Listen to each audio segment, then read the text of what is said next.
York City is known for its fast pace and eye to the future. But Dr. Phil Schoenburg is looking at its past. So far in the past that everyone involved is dead. I do ghosts. Dr. Phil heads a company that offers walking tours that provide the folklore and history of the ghosts of Manhattan's East Village.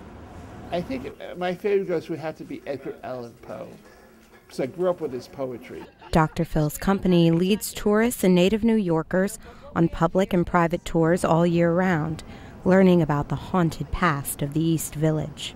One of the places we visit on this tour is Il Buco restaurant, where Edgar Allan Poe once lived. We go down to the cellar and we take a group photograph where Edgar Allan Poe is supposed to be doing a little drinking down there.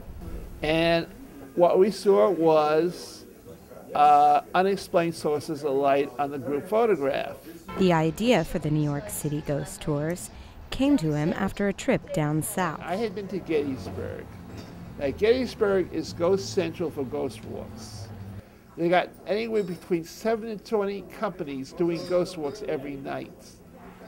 And basically, they walk you there 2 blocks in the middle of nowhere and tell you great ghost stories. In New York City, we got real buildings you can take them into. Annie Desmond is one of the East Village ghost tour guides.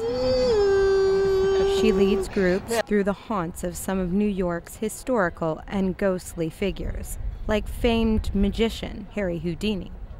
In addition to ghost tours, Dr. Phil has expanded.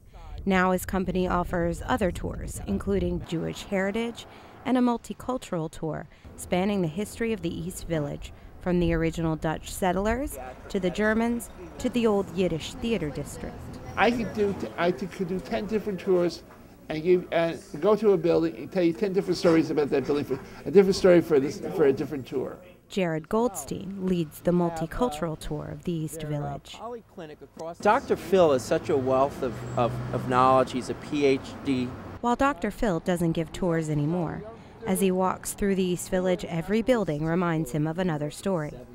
Like the one about the inhabitant of 20 St. Mark's Place, James Fenimore Cooper, who wrote Last of the Mohicans. He got started writing because his wife was complaining about reading English novels. They said how terribly written.